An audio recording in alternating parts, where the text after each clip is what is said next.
Hello, my name is Nguyễn. I'm a sophomore at Ho Chi Minh University of Education, and I would like to start my speech now. So, social media is a place where you can communicate, interact with other people, and it also act as a useful means to help those in need. A post about blind elderly men selling pastry attracts hundreds of interactions on Facebook, and since then, more and more people bought from him. I felt very happy for him, and I guess that many of you have the same feelings as me. Simply that we're human beings, creatures with emotions and trust. But in recent years, this just seems to be taken seriously by a charity scandal online. So while charity is meant to help those in need, not all donations nowadays serve its intended purpose. Some use it as a PR stunt, or other people exploit their goodwill for their personal gain, or more serious, fraudulent fundraising. So, should we stop making donations online?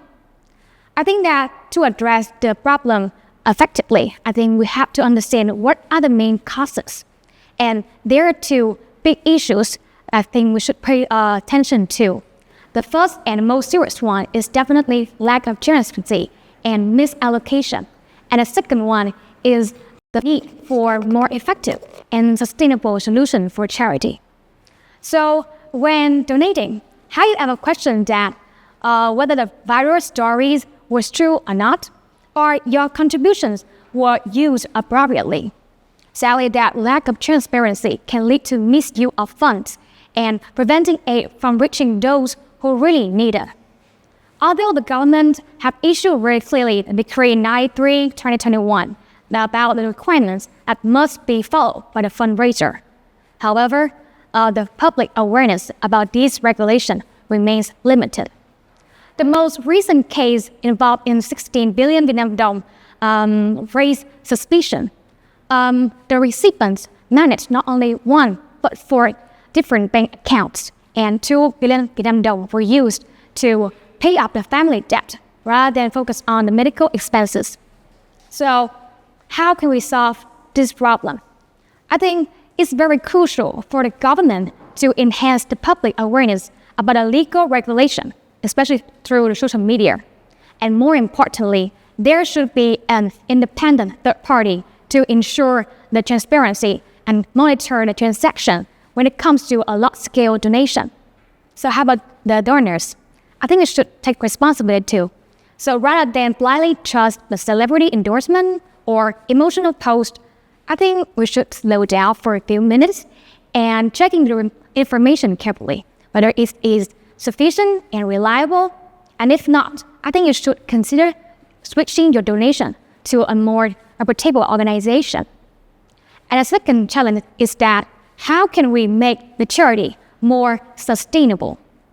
So providing food for the homeless stop hunger for a day, right? So how about tomorrow? Even though the temporary aid is very necessary when it comes, and especially in emergencies, but I think that sustainable solution for charity matters even more. And I believe that except those with disability that prevent them from learning and working, others should be given a real opportunity to earn for their own life. There is saying that give a man a fish, he eat for a day, but teach him how to fish, he eats for his lifetime. A great example of this action is the Flow with Coffee in Hanoi, a coffee shop that recruits and trains deaf people. Instead of focus on giving money, I focus on providing service, training, and equip them with skills that help them become financial independent. And think before you give.